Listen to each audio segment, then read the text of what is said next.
Di Wiana ini jangan Ya. di-accept dulu ya. Bante jangan di-accept dulu. Oh, tadi Oh, udah ke accept. Gimana dong? oh ya udahlah, nggak apa-apa, nggak apa-apa. Nanti bilangin sebentar gitu. Nggak apa-apa, nggak apa-apa. Nggak apa-apa.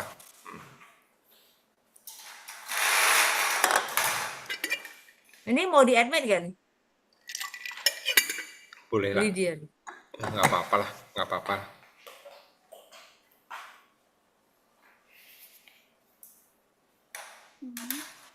Halo, Fase. Selamat malam. Selamat malam. Selamat malam, Fase. Selamat malam, Fase. Apa kabar? Apa kabar? Baik. Fase, apa kabar? Baik. Baik. Terima Baik. kasih. I want to introduce my friend who is responsible for the website. My Oh, website. His name is Jacob, and he needs. He wants to put on my website the all the broadcasting that I make, and if you can send him also the previous one, and then he can follow the following ones. So can you send him the previous broadcasts, previous uh, programs? I mhm. think maybe 6 or 7 of them, and he will give you his email, or you send it to his email. Is possible, or Ya, you send it. ya, Yeah, I think it's possible, apa Fase? it's possible, Fase. Possible, possible.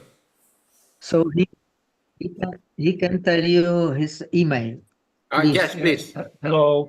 Hello. Just I please, maybe. would like.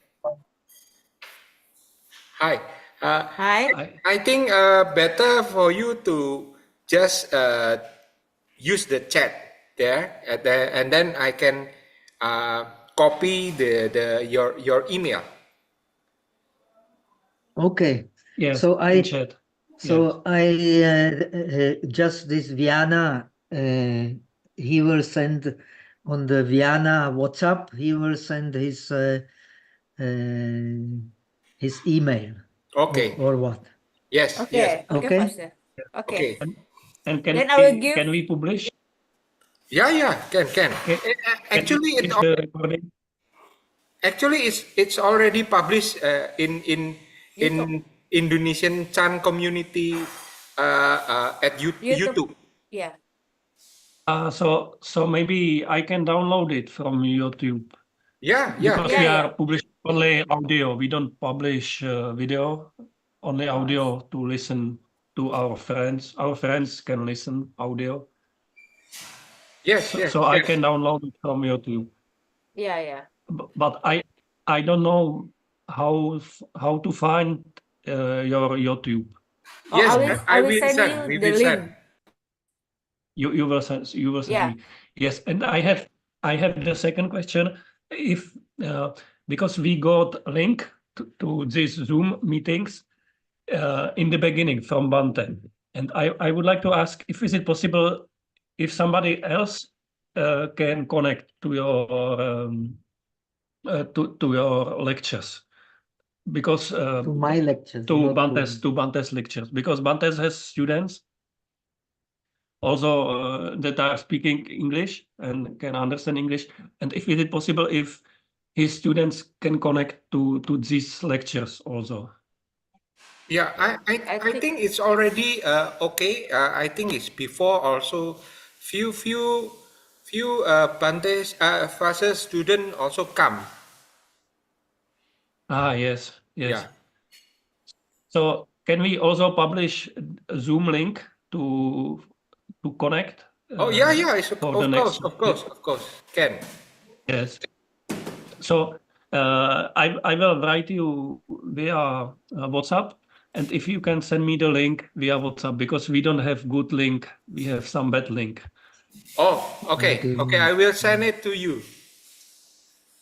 Yes, and I will share it on the web page. The link. Yeah, Yeah, okay, of course. Do you need it now or later?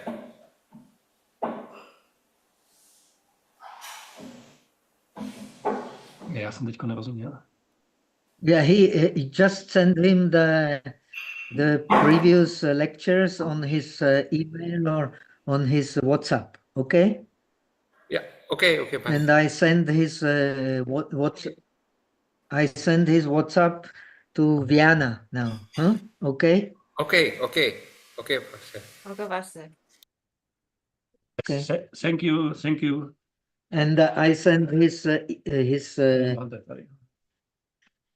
I also send his email address. Huh? Maybe best through email. Okay, but WhatsApp also.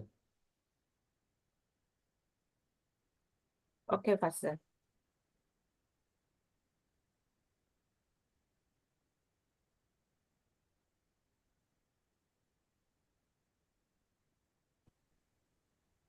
Johan Jolali speaker view ya, Johan? Jakub Erhard. Ano. Iya Pak, ini udah speaker view ini. Ini hostnya si apa? Jakub Xiaochen ya, Xiaochen. Xiaochen ini sudah di. Iya, dari saya udah speaker view. Oke, oke, Tadi Kukunadi suruh aku bantu bentar. oke, Oke. oke. Udah oke di YouTube ya. Ya, Terima thank you, kasih. thank you, thank you. Ada pun email. Napiš email. Ano. Iya.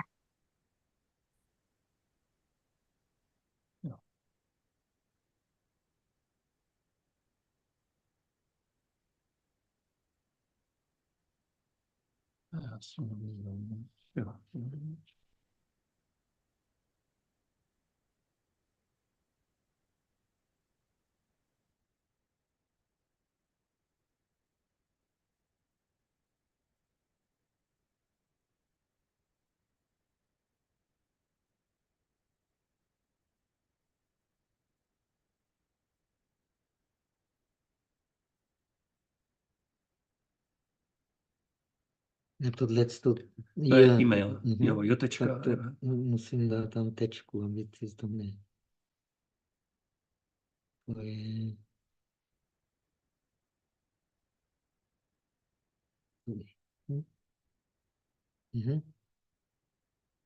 Perfektní, Bante, děkuju. Okay, I have sent already.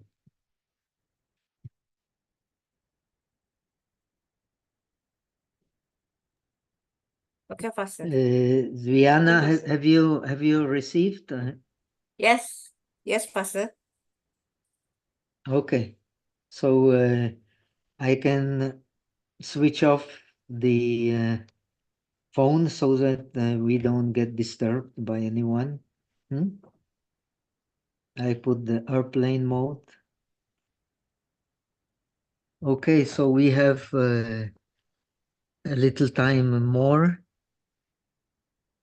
How have you been doing these last 2 weeks? Okay. Oke, Pastor. Okay, we are Yeah, okay. Ya, ya, oke. You are okay, Pastor. Thank you. I had a 10 days retreat in the east of the country. So now I'm back, and from June the 30th, I go to Spa.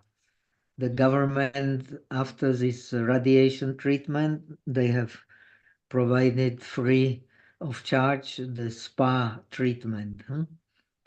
So, but we can continue because when I'm there, I have plenty of time. And I will do teachings also for the German group and for the Czech group. So no problem. And usually I should be available, but maybe the time of treatment will not be convenient. I will see. If the time of treatment is not convenient for 2:30, then we just change the time and we do maybe a little earlier. There is always lunch break. So instead of 2:30, we may do 1:30. But let me first be there, and then we will define the time. Huh? Okay? Okay, Pastor. So let me drink my Indonesia coffee, and now I'm more or less ready to start. It's 29. So shall we wait for others to turn up, or we can start now? Okay? I think we can start now, Pastor. Okay. So do you remember where we finished? We finished discussing the process of enlightenment from the end to the beginning. And now we are getting ready for discussing the process of enlightenment from beginning to the end. So this process of enlightenment from the end to the beginning explains also whenever there is a process in our mind or in nature or anywhere, because as far as Buddhism is concerned, everything we experience is a process. And the process has a beginning. From beginning, there is duration.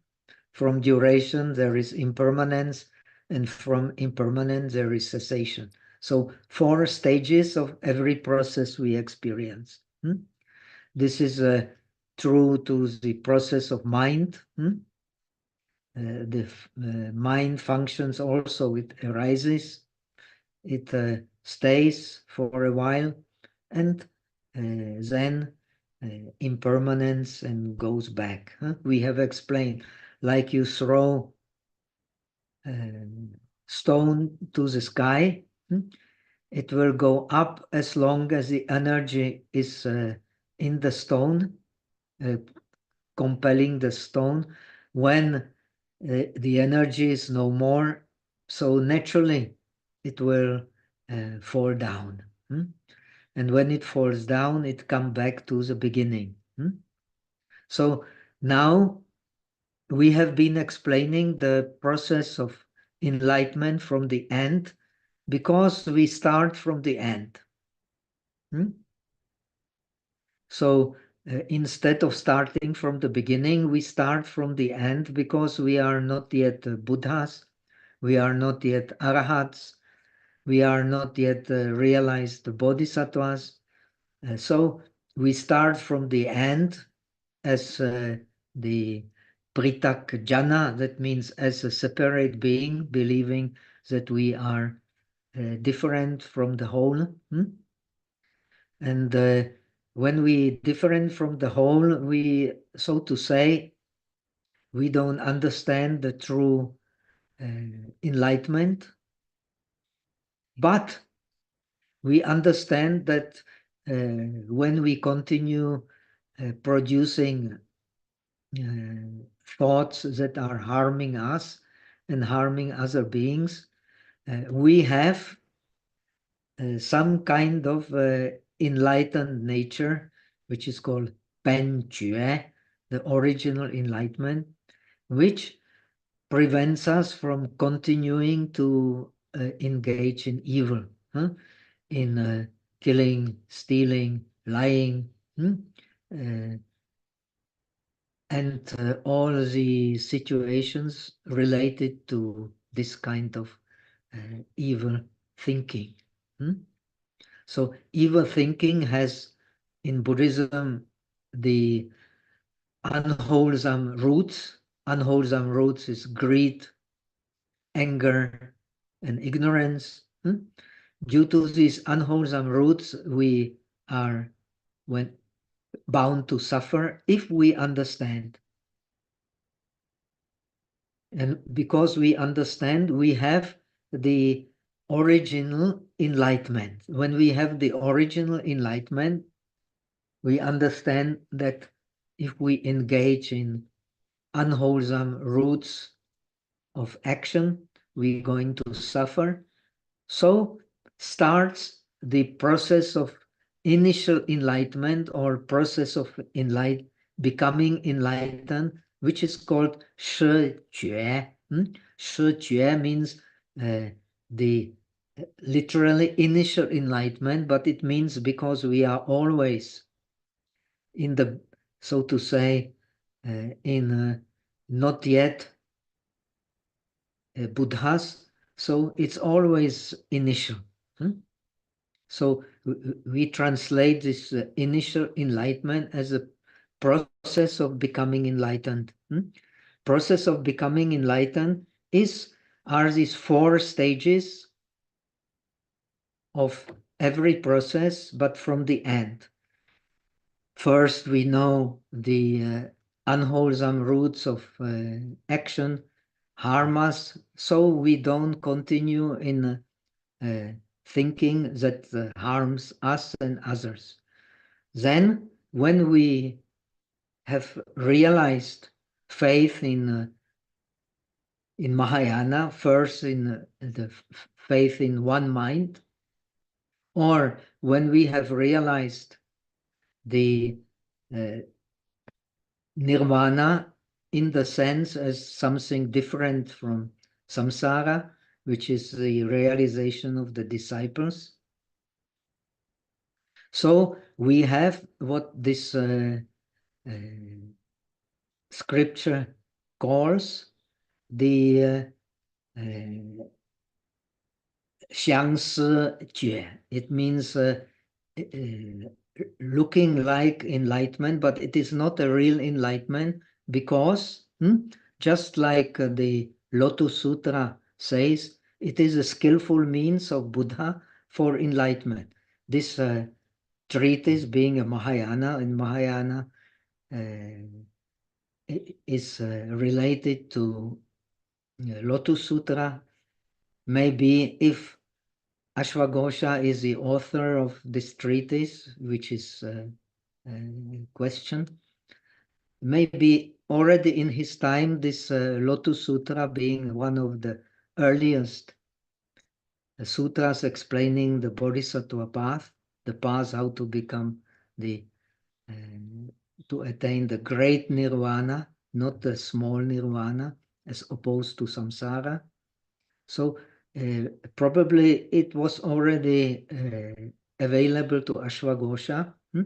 So he also considers this enlightenment of the disciple, first stage, second stage, third stage, fourth stage, even the arahat, is still, so to say, only skillful means to become a Buddha, the perfect Buddha, realizing not the dualistic notion of realization. We have to understand this is also just a concept. We should not cling to concept. We should understand concepts are there to explain the practice. The Bodhisattva practice is non-dualistic. The disciple practice, it does not mean that all disciples have dualistic view, but dualistic practice is to abandon samsara and to attain something beyond samsara. This beyond samsara, according to the Pragya Paramita sutras, the sutras of perfection of wisdom, is, so to say, also based on great wisdom. Because great wisdom brings us to the, ultimately, to the non-dualistic vision. So even Arahat, according to the Pragya Paramita sutras, he also needs the great wisdom to understand that the ultimate reality actually is one.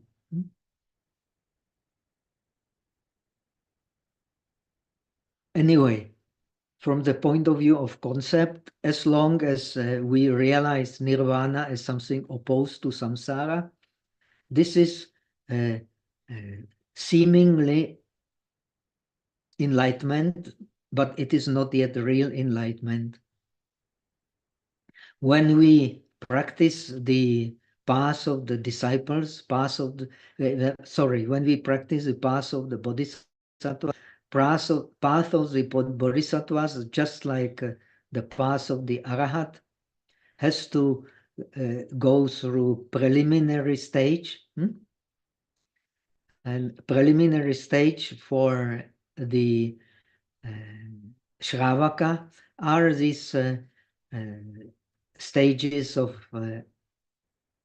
wisdom, Vipassana wisdom, before direct realization of nirvana, before becoming the stream enterer. We have to go through these stages of Vipassana as described in Visuddhimagga or Vimuttimagga. We have to go through Jnata Pariñña, the understanding of the objects of wisdom, then understanding Nama Rupa, then understanding their impermanence. And finally, we can get the realization of that which is beyond impermanence. In the practice of bodhisattva, so explained in the Bodhisattva Abhidharma, we have to practice the 10 kinds of faith. They include already the similar practices. The Shravaka has to go through the mindfulness, the awareness, the right effort, the Bahushrutata, the depths of scholarship, of understanding from hearing, from contemplation, and so on. But he contemplates on the base of the faith. On the base of the faith, he then practices mindfulness, practices awareness, and that is different because his aim is not to abandon samsara. He gives rise to bodhicitta. Bodhicitta means the mind of perfect enlightenment, of non-dualistic enlightenment. So then, after realizing the faith, which is compared to the realization of the Shrotapanna, of the enter into the stream, then he practices the abiding in this state of bodhicitta, then the practices related to the bodhicitta, then the punya parinama, the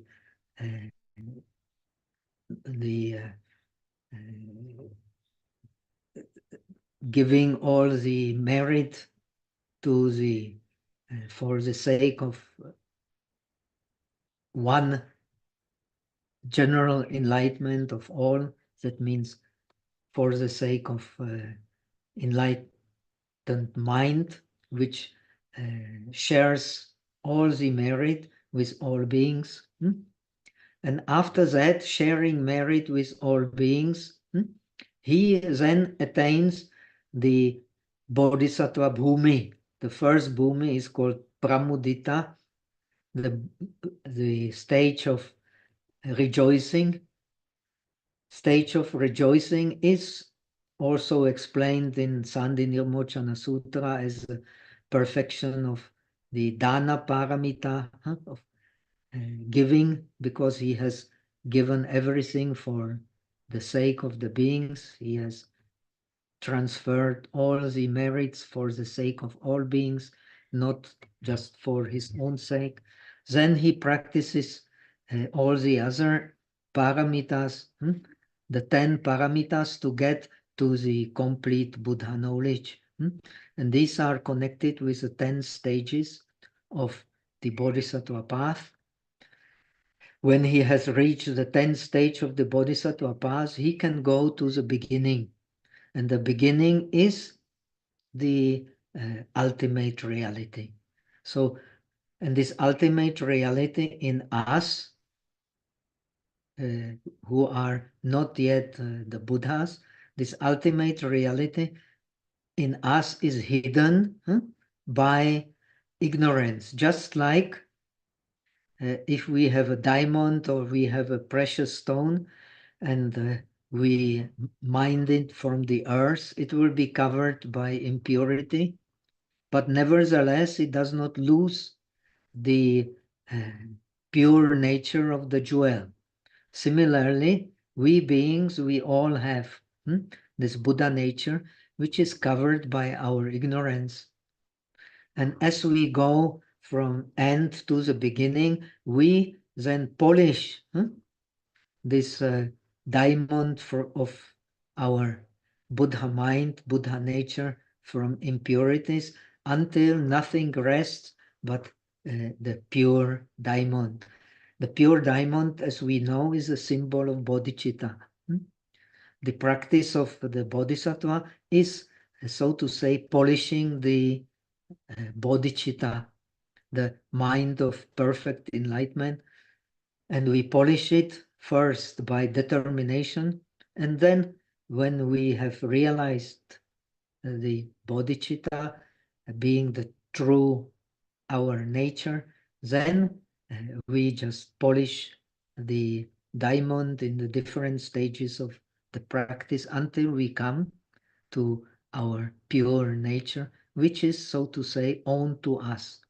So we have 4 stages of enlightening process, which is called Shijue, and it is the stage of common man, the stage of seeming realization, dualistic realization, state of partial realization, when we have attained the bodhisattva bhumi, the bodhisattva ground.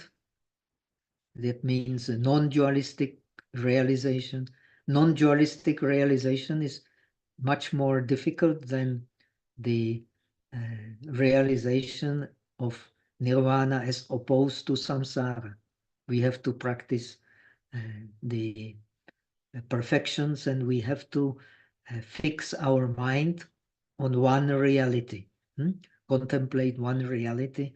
That is why we need dialectics of one reality, dialectics of emptiness, dialectics of the suchness, which is the non-dualistic understanding of emptiness. So we come to the beginning, which is our own, actually. So then the Panjue becomes Jiu Jinjie, the ultimate realization.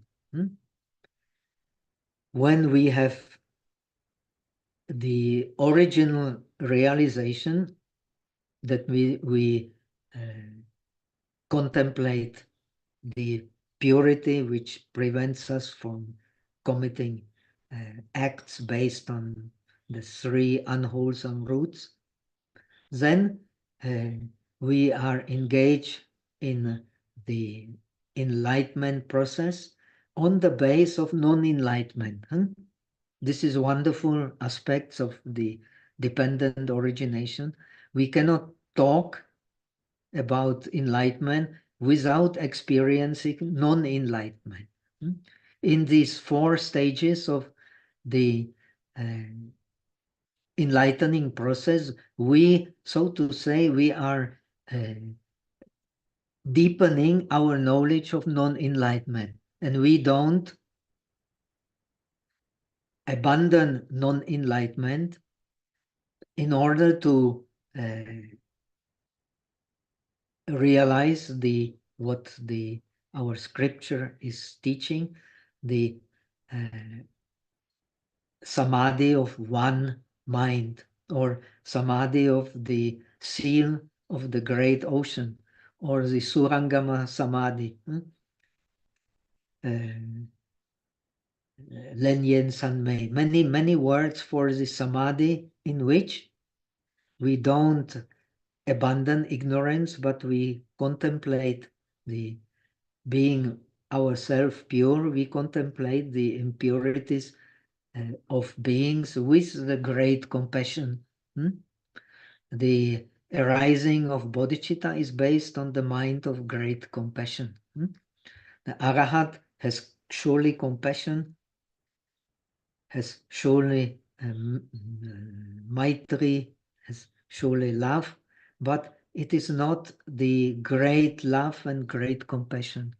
Great love and great compassion in this tradition belongs to those who give rise to the bodhicitta, to the thought of perfect enlightenment, which is innate in the minds of all beings.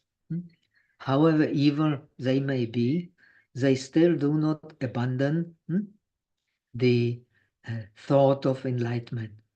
So, like Kshiti, Garbha Sutra, Tizang Ting, and so on, the Buddha appears in all different hells, in all different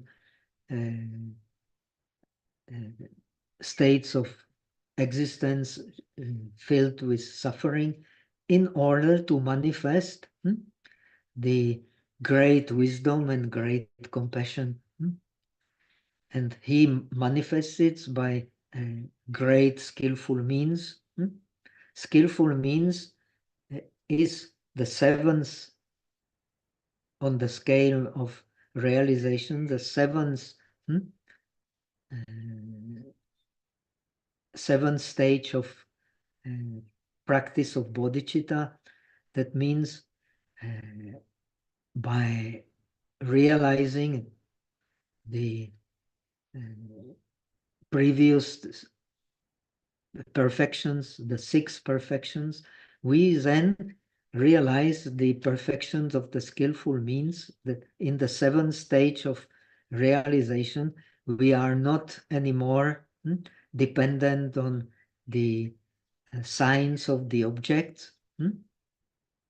We are, so to say, going beyond the sign of the object, so that when we attain the 8th stage, the Achala Bhumi, Putung Ti, our mind does not move anymore. So this is, in this stage, we can then change the whatever signs or objects we may be aware of into the means of great compassion to lead other beings.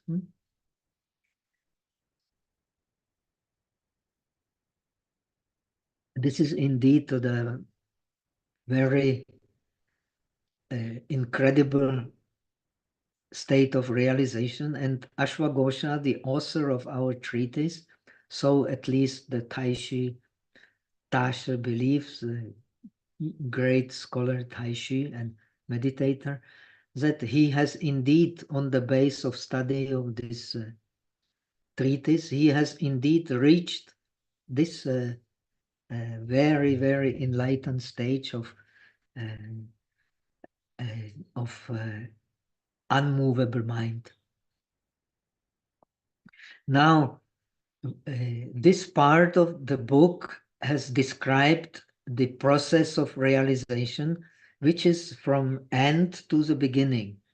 End is stage of the ordinary being who does not allow the 3 unwholesome roots of thinking and of action to prevail.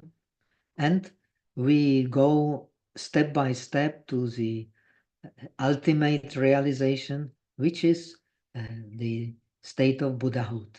And the state of Buddhahood is based on the original enlightenment, Panjue. So, and in original enlightenment, so our scripture describes, we have the 2 forces which enables us to go up to the ultimate enlightenment. These two forces, they are, so to say, innate in the original enlightenment. And they will transform eventually our mind to the Buddha. Now our mind is still victim to the impurities, like when we discover diamond, it is surrounded by the different mine impurities. But when we scratch it, we come eventually to the real diamond. When we polish it, then it will have all the wonderful qualities. Similarly, by practicing these two forces innate in the original enlightenment, in the embryonic form, and these two forces, they are called the purity of wisdom and the incredible or unthinkable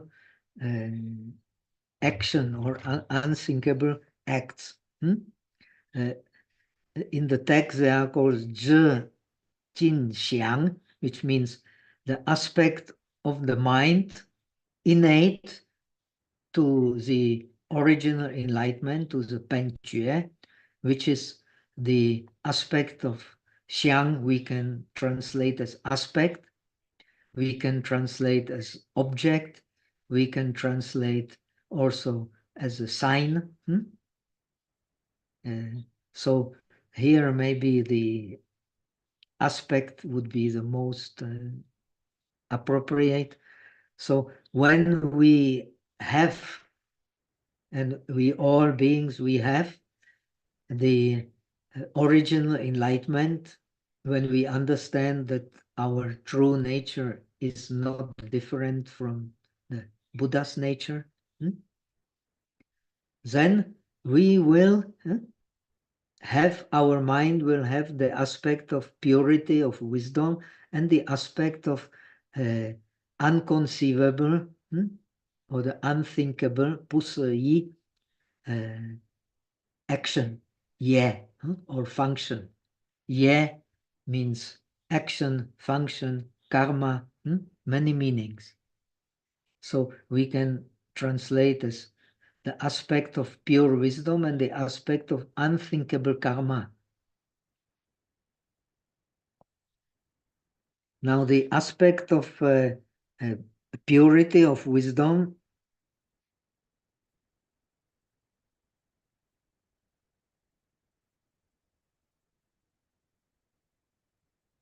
and the aspect of unthinkable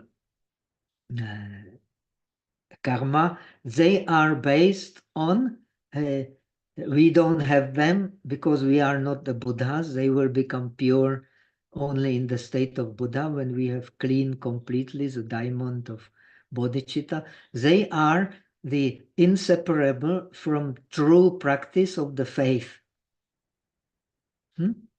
True practice of the faith brings us to the realization of this pure wisdom, which is a wisdom of non-dualistic realization and of unthinkable actions. Without these two aspects, we will not realize our faith. When we have realized our faith, so even though we are not have direct experience of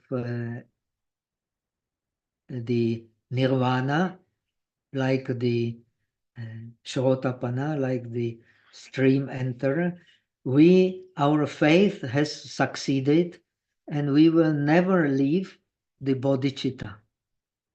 So we have the bodhicitta by determination, and we have the bodhicitta by realization of the faith. And due to this bodhicitta based on the realization of the faith. Let me see the text, which is very important. I have made my own translation, so I use my own translation. So this purity of wisdom, first we have purity of wisdom, then we have the unthinkable functions. Unthinkable functions are based on the purity of wisdom, because we beings, we have innumerable actions. We have many, many millions, billions of actions hidden in our mind. So the actions of beings, they are unthinkable. But the Buddha, he can understand them in virtue of the wisdom of the great mirror. We will come to it. The process of enlightenment in this tradition, on the Yogacara tradition, is a process of realizing the four kinds of wisdom. The wisdom based on the universal mind, that is alaya, the wisdom based on the individualizing mind, which sees alaya as being the reality, because in this tradition everything is based on mind. And that is the individualizing wisdom called mana. The universal wisdom is based on alaya, is called the wisdom of the perfect mirror. Wisdom based on individualizing thought is the samatha jnana, the wisdom of sameness between the principle and its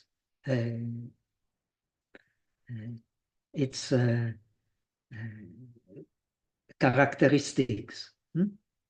Remember, at the beginning of the treatise, we had the veneration of the triple gem. The essence of the triple gem is a Buddha who has no obstacle, who is extant everywhere. And the characteristics of the Buddha is a Dharma. The true Buddha is a Dharma. And the Sangha is those who truly practice the Dharma to become the Buddha, which is the great compassion and wisdom without obstacle. And that is the great wisdom. Based on this great wisdom, we can reflect the sameness, that our Buddha nature and the phenomena, they become one. Then our differentiating consciousness, called in this tradition vijnana, that is the sixth consciousness, the mental consciousness, differentiating consciousness. Differentiating consciousness becomes the, when we become the Buddhas, the wisdom of beautiful, of wonderful observation, miao quan, miao quan zhi, the wisdom of wonderful observation. And then the five senses consciousnesses become cheng suo zuo, become the wisdom of accomplishing whatever we do. When we have these four kinds of wisdom, we become Buddhas. And in our text, they are presented as four kinds of mirror. We will come to it after discussing these two aspects of the original enlightenment growing into the ultimate enlightenment on the base of faith.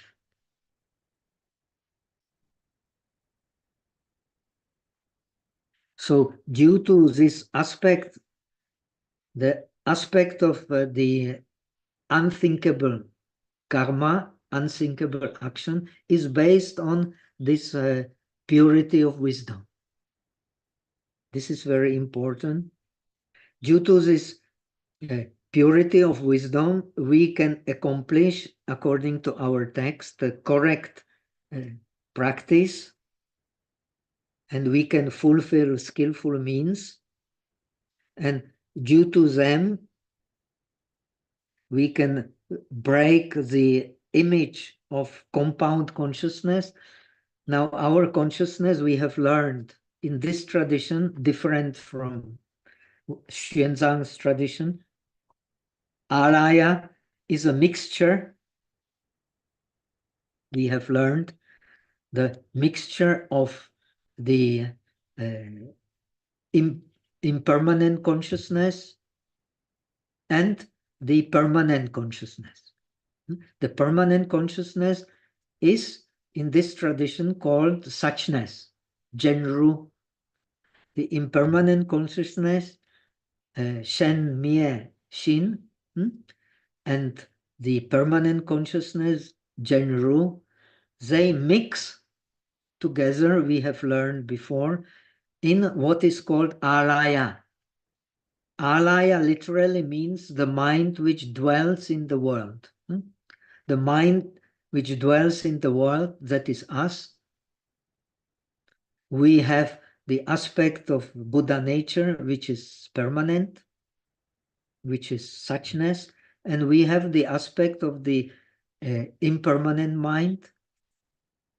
This impermanent mind, as we have learned, it comes from the suchness. It comes from the suchness covered by our ignorance, and that suchness covered by our ignorance is called the womb of Tathagata, Tathagata Garbha, Rulai Zhang. So we are not Buddhas, but we have a Buddha nature in us in the form of the Rulai Zhang, of the womb of Tathagata, just like we are born from the womb of the mother. This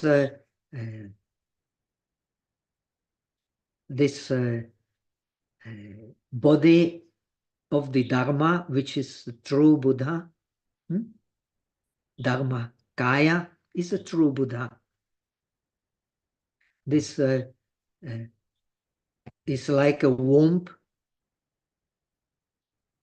from which the Buddhahood is born. If we don't have this womb, we cannot be born as a Buddhas. This is the teachings of the Mahayana Sutras. And nowadays,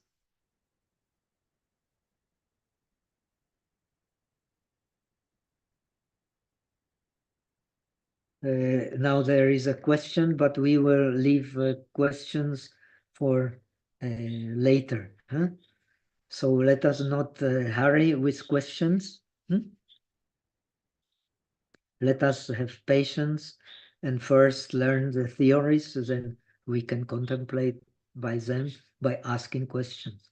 I myself, if I have learned anything, it is by asking questions. So this is very important aspect of learning. So patience, we will come to it. So now we have in ourselves this purity of wisdom, which does not belong to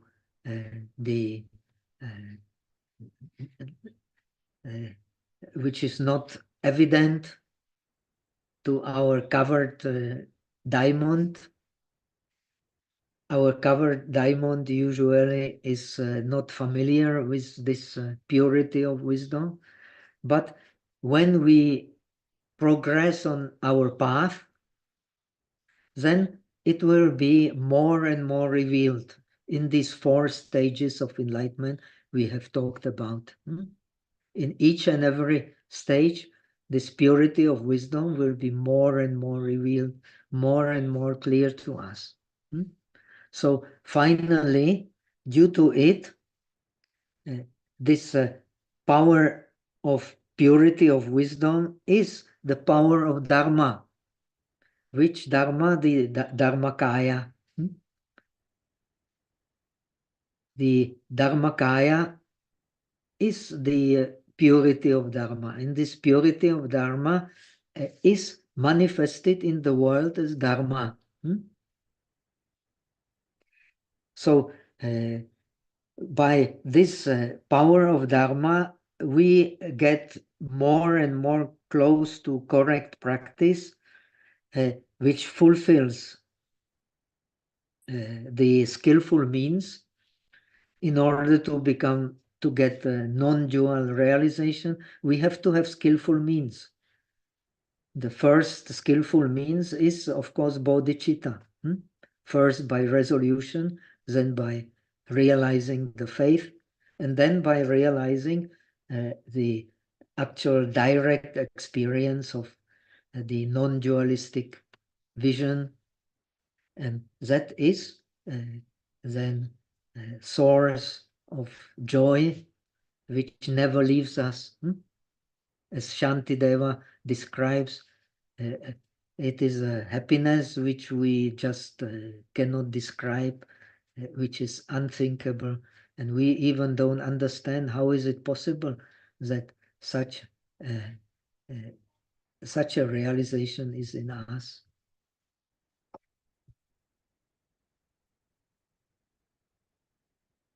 Then, due to this advancing on this practice of correct, advancing in correct practice and fulfilling the skillful means, then we can break this compound consciousness, says the text.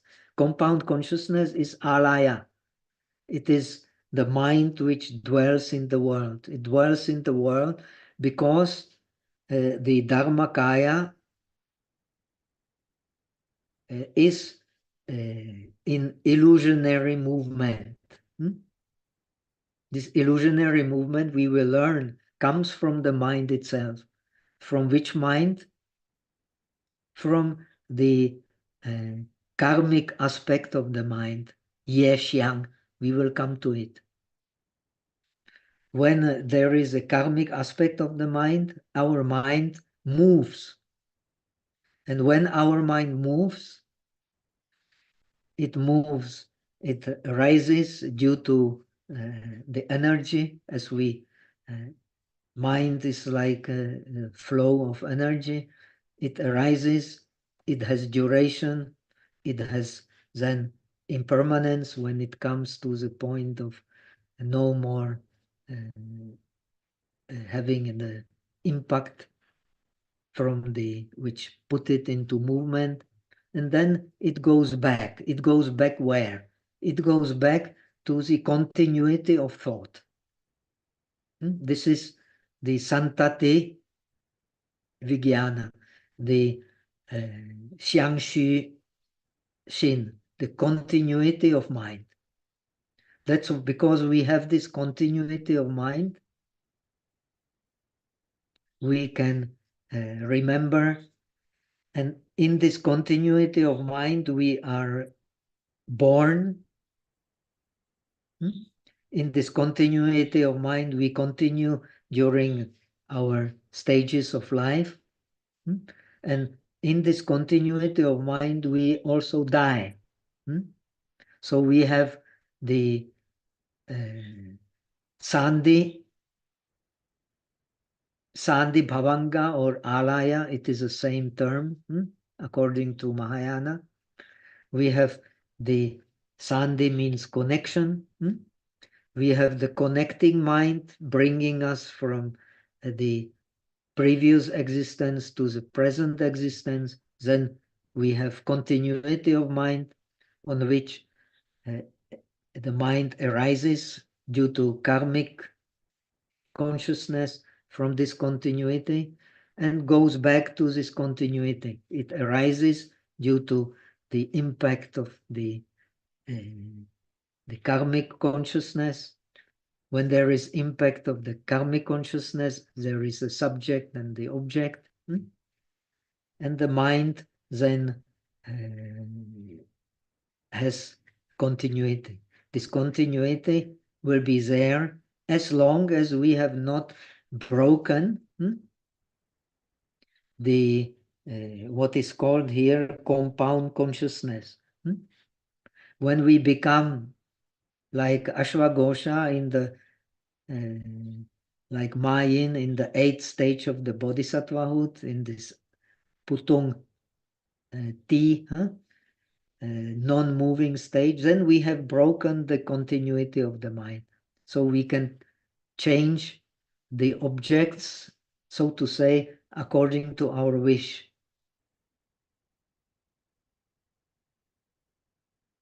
This is a very high stage of realization. Then mind continuity is based, we will also come to it, on manas, on the individualizing consciousness. We will come to it in the next lecture. In this tradition, different from Xuanzang tradition, the manas means the karmic consciousness, the Tianfen, according to Xuanzang, the consciousness which is subject, which sees, the Xiangfen, the part of consciousness which is seen, that means the object. And then in this tradition, the consciousness based on differentiation, which is called Zhixiang, and then the Xiangxixiang, the continuity of consciousness. These 5 types of subtle consciousnesses in this tradition, they are called manas, individualizing consciousness. So this individualizing consciousness continuity will be broken. So we can become Buddhas. As long as this individualizing consciousness is not broken, we cannot become perfectly realized Buddhas. But the Arahat also, we will see, he has ability to break this individualizing consciousness, but he cannot realize that the that actually the movement of the mind, impermanence of the mind is not real. The impermanence of the mind, even for Arahat, is still real, because he wants to turn away from the world, and world is impermanence.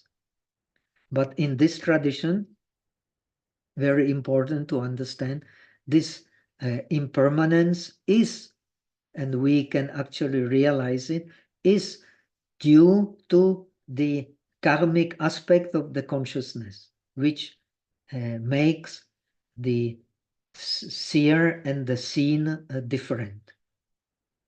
So according to Lankavatara Sutra, which is a base in a way for our understanding of the Chan tradition and also connected to the sutra, but if Ashwagosha is really author, it must have been written much later.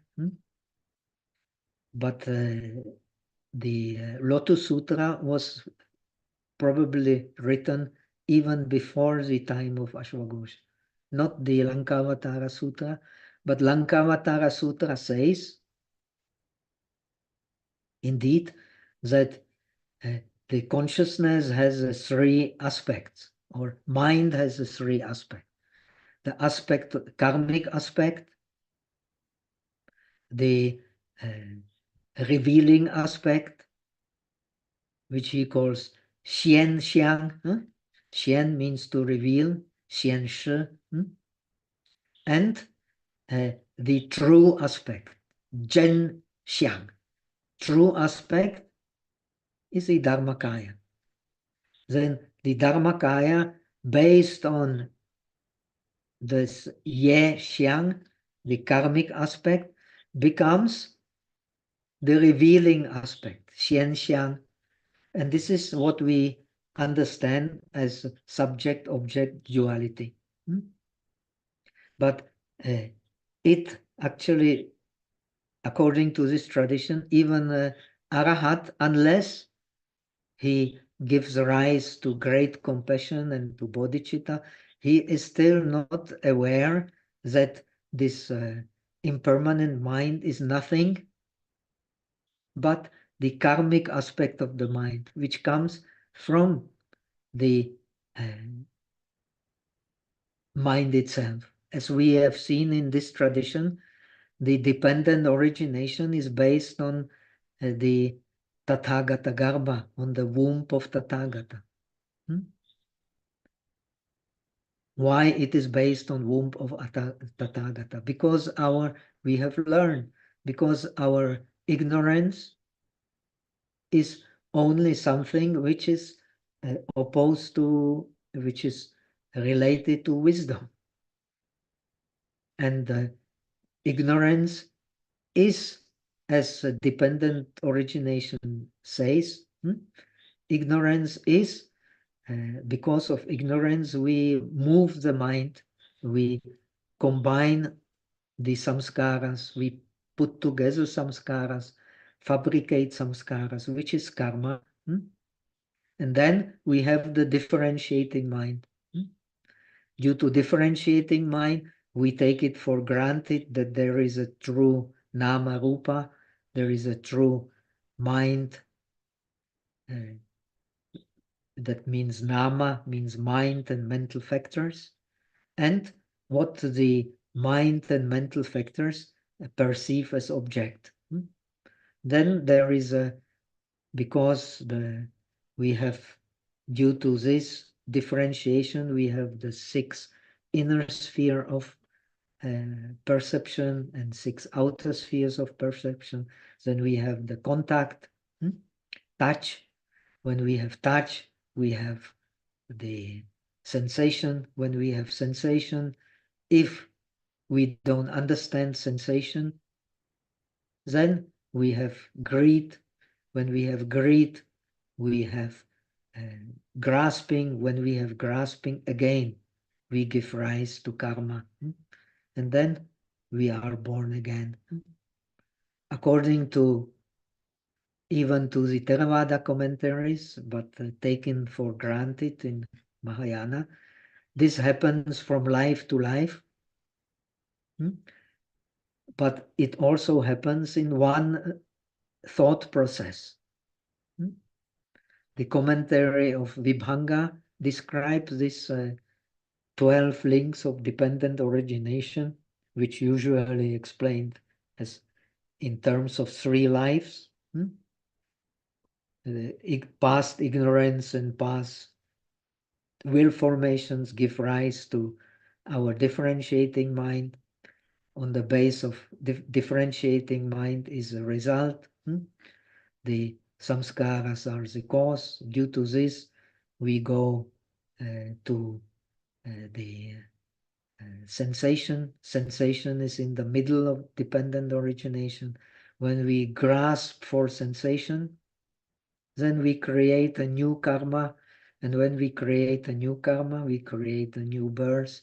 And the result will be the new process of distress, suffering. This is the traditional explanation of the dependent origination.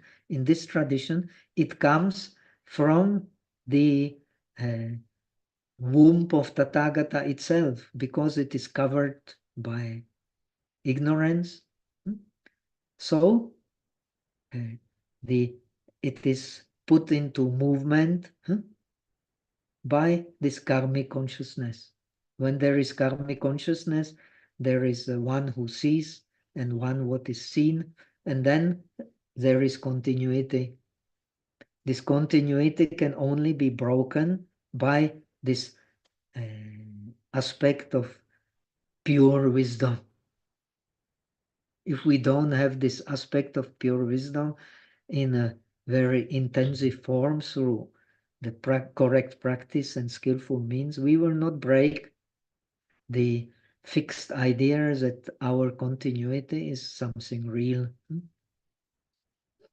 It does not mean that it does not exist, but it exists on the base of illusionary mind. Illusionary mind is a moving mind, is a karmic mind.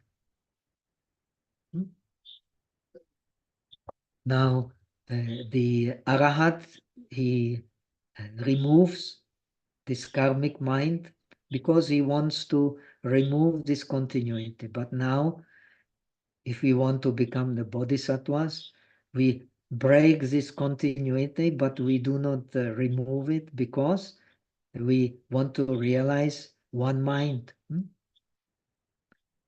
One mind is the mind of all beings. And mind of all beings is based on this womb of Tathagata, which is a true mind. True mind moves, but it moves by the power of the karmic consciousness. And the karmic consciousness reveals the world to us as something real.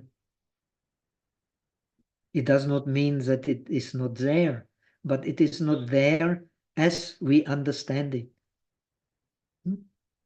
This is the theory of the three levels of reality, which does not come clearly in this scripture. It is specially developed by Huisi, Zhiguan, Fangfa, Lun, the method of Shamatha and Vipassana in the Mahayana. Huisi is one of the founding patriarchs of the Tiantai tradition. He developed this idea of Tathagata Garbha dependent origination based on the three levels of reality. So because we believe in real continuity, so we have clinging. Because we have clinging, we create concepts for reality. We create names for reality, which we take for the reality itself. This is called the parikalpita. Parikalpita, pari means all around. Kalpita means fabricated. What we hold to is not the real reality. What we hold to is a fabricated reality based on the names, sentences, syllables. These are the means of our communication, due to which we live as social animals. And what we cling to is not the real reality. Dependent origination does not allow any self in persons, not even in the phenomena.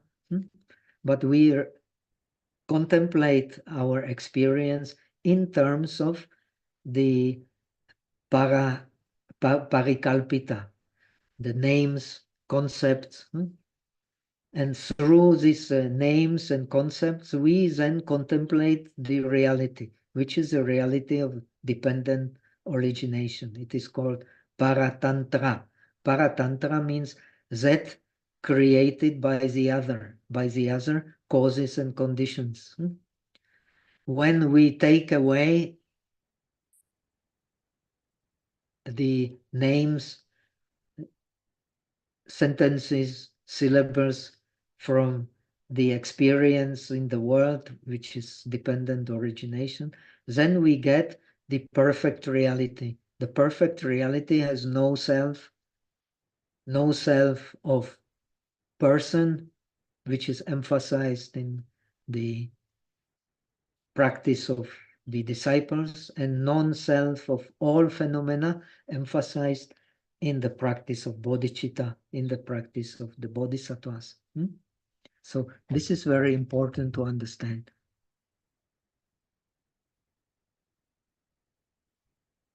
So when the mind continuity disappears, when the manas, the individualizing mind disappears, we will come to it hopefully next lesson. This three process of enlightenment is a practice from beginning, is a practice of three subtle aspects of mind and 6 gross aspects of mind. We will come to it.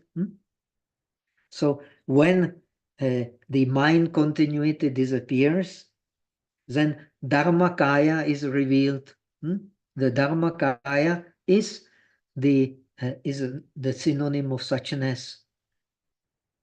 It is the only reality. It is the reality of the Buddha, which is also the hidden reality in us beings.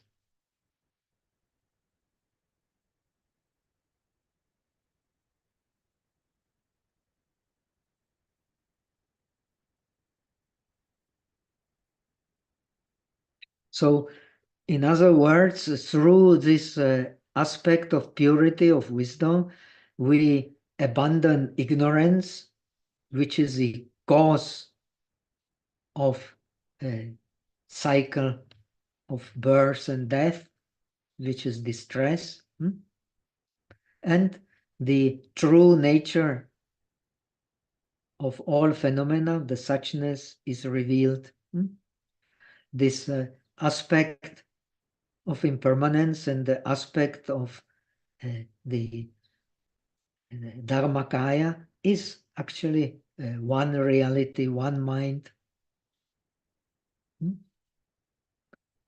When we become the perfectly enlightened Buddhas, we don't especially pay attention to this aspect of impermanence. When you don't pay attention to any objects in particular, where is the mind? In our case, it is in the continuity. In the case of the Buddha, it is in the Dharmakaya, in the suchness. So when we remove ignorance, we don't need, according to the Yogacara tradition, we don't need any more attention to any particular aspect of reality. We just reflect reality as it is, inseparable from suchness.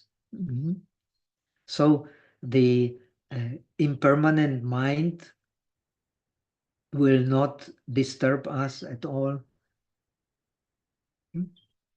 We have broken the continuity of impermanent mind in us, so we just reflect it in beings as it is, inseparable from suchness.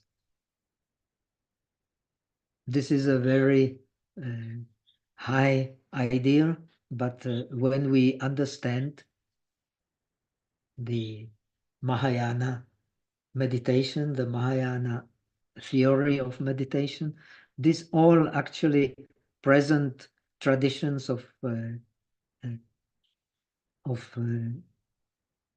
Buddhism in China and in Tibet, they more or less all based on this idea of realizing the Buddhahood by the vasana, by the power of permeation of mind through Dharma. And permeation of mind through Dharma is a permeation of mind through suchness. So that we come and we appear and go in suchness. The Buddha is the one who appears in suchness, goes in suchness. So this is the idea, that we permeate our alaya, which is a mixed consciousness, through the power of Dharma, through the power of true reality.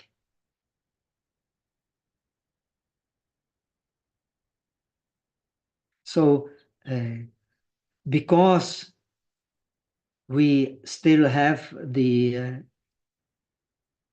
karmic consciousness, so our power of Dharma is weak. When we understand the illusion of karmic consciousness, and our power of karma will grow, so that it can break the attachment to the continuity of consciousness.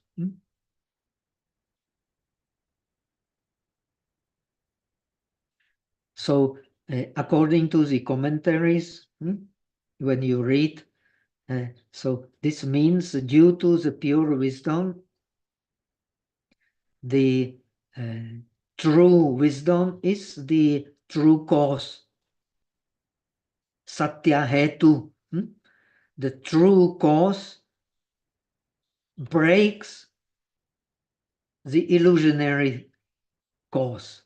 The illusionary cause is the continuity of consciousness with which we identify as being our own, not product of suchness, causes and conditions, based on the womb of Tathagata, which is our true nature. So the suchness cannot actually leave suchness, but we believe that suchness of our individual consciousness is something separate from the suchness, which is the nature of Buddhahood, which is the Dharmakaya, which is the Dharma element, which is the true nature of things. This true nature of things can only be realized, it is a principle of Buddhism, by yatha bhuta jnana, the knowledge of things as they really are. And the knowledge of things as they really are in this tradition is the knowledge of suchness. Only one reality. All the other realities, mundane reality, supramundane reality, reality of distress, cause of distress, reality of cessation, the cause of cessation, and so on and so on, eightfold noble paths, all realities, they are in this tradition actually one reality, the reality of suchness. And when we realize this reality of suchness, then we have access to what is called, in this tradition, the unthinkable functions aspect of the mind.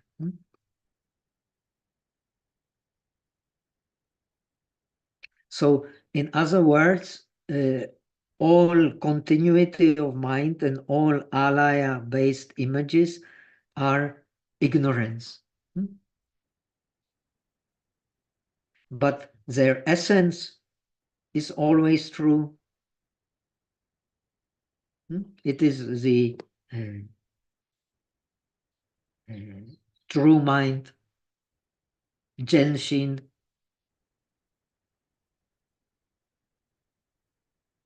So this our ignorance cannot leave the true nature of the mind, because the mind is moved by the aspect of karmic consciousness, which is not true.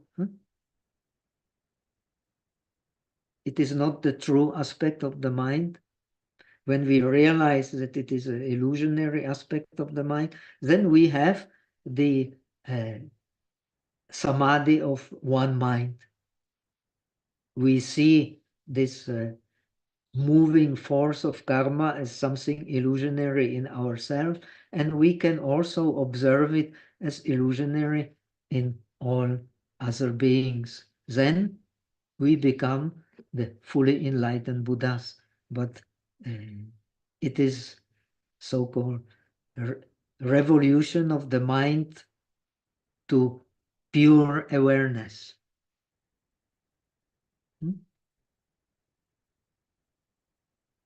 Juan Yi, that means the transformation of the base of the mind. And base of the mind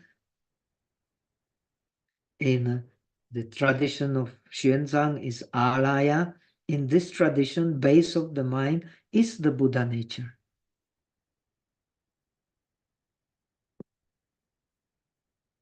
The Buddha nature mix with the karmic aspect of the mind created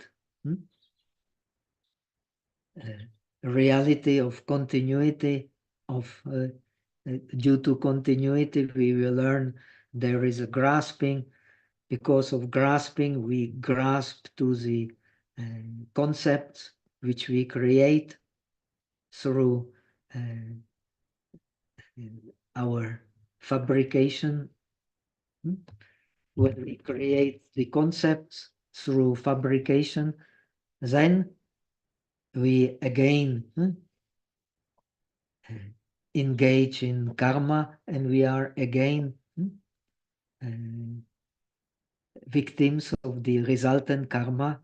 The alaya consciousness is the resultant karma. And this resultant karma is based on this karmic aspect of the consciousness.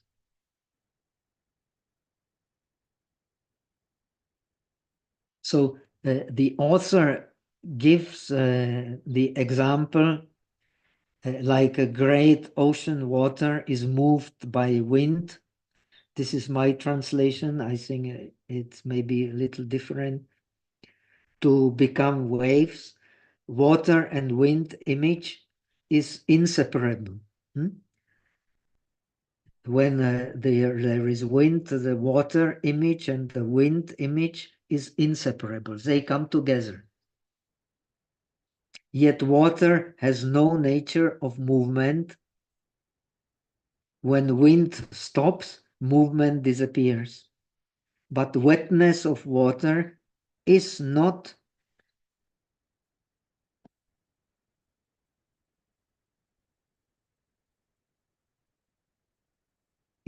affected. Similarly, the whole nature of beings is pure, but moved by wind of ignorance. Yet mind and ignorance both have no definite shape, are inseparable. Mind has no own nature of movement. So when we see the waves, the water has the illusionary nature of movement, but similarly, when our mind is moved by ignorance, which is manifesting as a karmic aspect of the mind, so the true nature of our mind does not change. This is a teaching of Lankavatara Sutra. This is a teaching of the Chan tradition, but also of other Chinese traditions, Huayan, Tiantai. They have the same idea. First, they have to be karmic consciousness, which comes. So according to Tiantai tradition, we have to observe Se Yun, the four movements of the mind. First, there is no movement. But mind is in continuity because we are not the Buddhas. Then we have a desire. Then there is a movement of the mind. Then we have to observe this movement of the mind based on desire when our mind becomes the illusionary thinking. And when this illusionary thinking stops, then it goes back to the beginning, to the continuity of the mind. But this, due to this movement, as Lankavatara Sutra explained, the nature of the mind does not change. When it moves, its nature still does not change. It remains the same nature, the suchness. Only the karmic aspect of the mind makes it changing.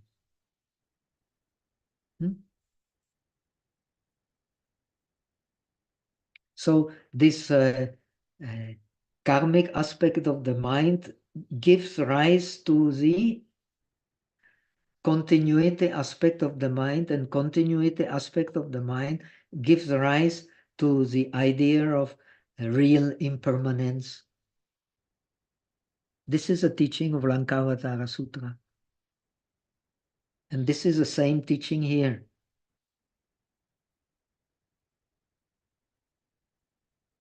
So what we experience in this world is the alaya consciousness in which the permanent and impermanent are mixed, but the impermanent comes and goes, but the true nature of the mind never changes. It always becomes the same. So due to the karmic movement of the mind, which creates the illusion of true impermanence, there appear what we will study next time, the 3 subtle aspects of the mind and the 6 gross aspects of the mind, and they let us, not penetrating them as they are, they let us dwell in the situation of distress. The situation of distress is actually illusionary. And this, what the bodhisattva arises at this stage of non-dual realization, which is called pramudita, the great joy. So he realizes this distress is illusionary. When you read for example, the Mahayana great Nirvana Sutra, so it comes to the idea you find in Vedanta, in Hindu philosophy. The true mind is permanence, bliss, self, and purity. In Buddhism, you have to start with their opposite, but finally you come here to the true nature of the mind, which does not change, but which we do not see as it is due to our identification with the impermanent mind. The impermanent mind, we have to be always aware, arises due to this karmic impact on the mind, which creates the illusion of true continuity. But my continuity is different from your continuity. Everybody has a different continuity because we all rely on the differentiating mind. And differentiating mind for each and every being is different, slightly different, or very, very different. So we come to the unthinkable function of aspect of the mind. And this aspect is able, I read my translation, is able to produce all kinds of superior, wonderful objects based on pure wisdom. And these objects, this is a pure land. This is the Sambhogakaya aspect. We have the Passion aspect, then the Dharmakaya aspect, then we have the Sambhogakaya aspect. Sambhogakaya aspect is the aspect of Samadhi. Through the Samadhi of one mind, we can create this pure land. These are these objects based on pure wisdom, which possess immeasurable virtues of images or objects, always present without interruption. This, for the practitioner of the Amitabha, this Amitabha land, Amitabha world is always there, and it represents the pure wisdom, the aspect of the pure wisdom based on Samadhi.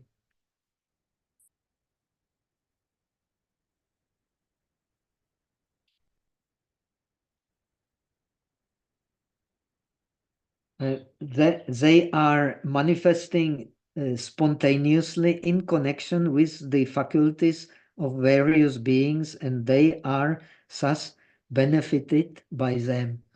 So the beings are benefited by the images or objects arising from the pure wisdom, which is the essence of the mind.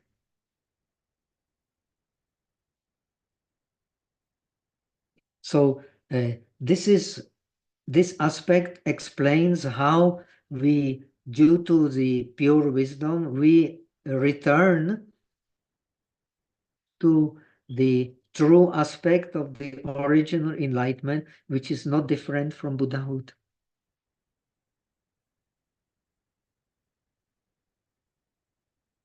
So this aspect is the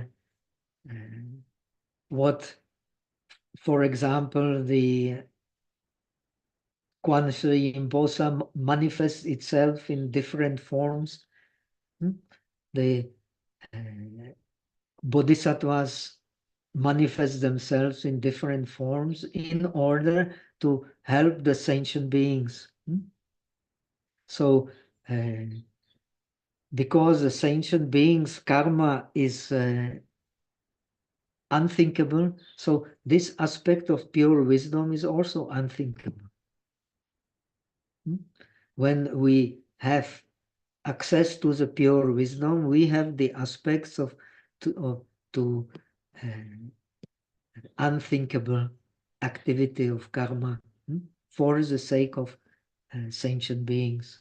So we can, like Quan Imposa, manifest as Pumen of the universal method of the Lotus Sutra explained. We can manifest in all kinds of distress this pure wisdom purifying the beings. Now we have almost the time, so we can say one nice story of the Avalokiteshvara. Avalokiteshvara, the Quan Imposa, appears as a beautiful lady sometime in China, and she becomes the fascination of all males in that country. Sometimes in the warring period, maybe. And the beings, they are infatuated by the beauty of this miss of the world. And So she has many males who want to marry her, but she says, of course I will marry. I'm not married yet, but you have to memorize the Diamond Sutra. So everybody is enthusiastic memorizing the Diamond Sutra, and she finds hundreds of suitors who memorize the Diamond Sutra. So then she said, I cannot marry hundreds of men. I can only marry those who can memorize the Lotus Sutra. Then they memorize, but it is very long.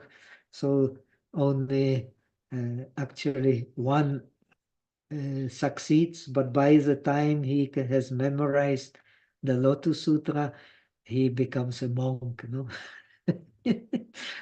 It's a very nice story of the incredible means of the great great functions of the pure wisdom. And according to the situation of the human beings and of all beings, one can bring them to the purity of mind through unthinkable actions, unthinkable activities. So let us finish now. Now it is almost 4 o'clock, 5 minutes left, but there were some questions. We can start with them and continue next time. So please, who was the one who asked the first question?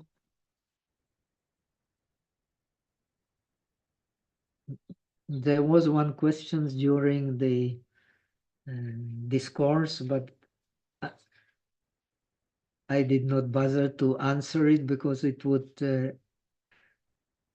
disturb the flow of my lecture.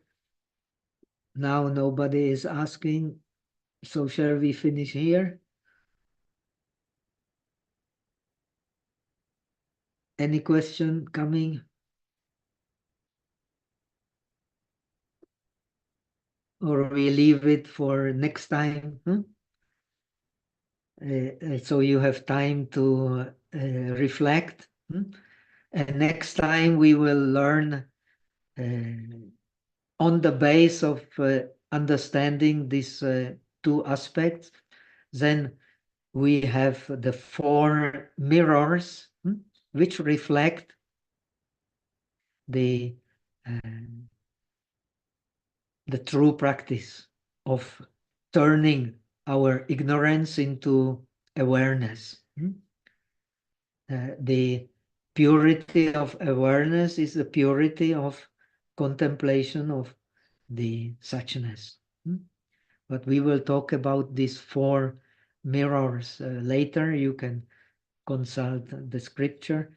And then we will start with this process of enlightenment we had from end to the beginning. Now we will do from beginning to the end. And beginning is precisely this karmic consciousness which moves the mind. But in this tradition, it moves the mind, but this movement is illusionary from the very beginning because it comes, as we have seen, from this womb of Tathagata, nowhere else.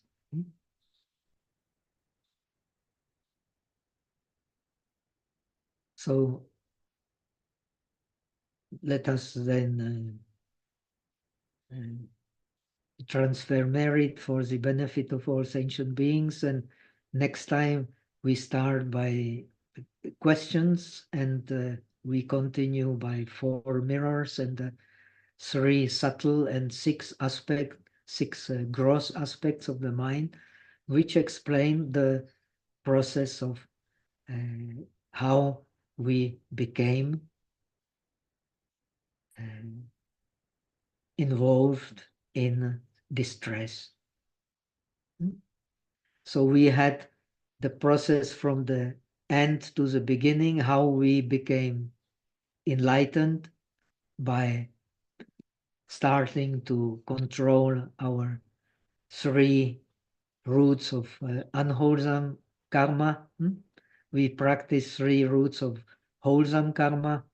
So our force of dharma will permeate our mind, and so the mind then on the base of pure wisdom and on the base of unthinkable functions can transform our ignorance into wisdom. And so this is complementary to understanding the enlightenment from end to the beginning, but it will only become clear when we see the enlightenment process from beginning to the end, which is the present state of distress, which is actually illusionary in this condition, in this tradition. So we have the Buddha nature, and we, by our own ignorance, have separated ourselves from it. So this is a very inspiring aspect of the Buddhist realization. And it, of course, also influences our idea of the practice, how we practice, because if the ignorance is something to be uprooted, then we behave in a different way. If ignorance is illusionary, then we also tend to behave in a different way. The our samskaras, that means our will formations, they determine the way we understand our practice and the way we practice. So this is very fascinating aspect of Buddhism. Buddhism is not a dogma and cannot become a dogma. It does not mean that we Buddhists don't have this tendency to become dogmatic. But when we understand Buddhism, all is just skillful means, and when we understand the skillful means, we also understand that dogma has no place in Buddhism. Okay, so let us transfer merit for the benefit of all sentient beings, and we meet. What is the next day? Today is 15th of, right? What will be the next date? 23rd. 23rd. 23rd. Huh? Yes. 23rd. Yeah, my she is helping me to arrange, but I think it is okay. Huh? So 23rd and 2:30, unless there is something very special happening, and I don't think so. So we make it fixed. If there is something, I can't see, where is Monica? Huh? Let me just wait for a minute. I ask Monica, she has a calendar of actions here. Now, sometimes the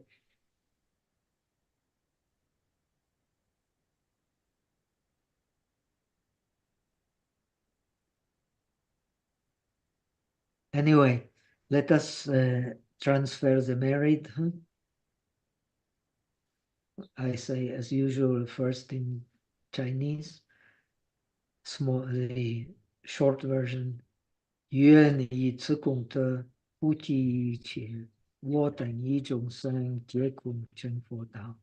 May the merit of today's practice spread to all beings so that we attain the state of perfect realization. Om Mito. 23rd, nothing. Huh?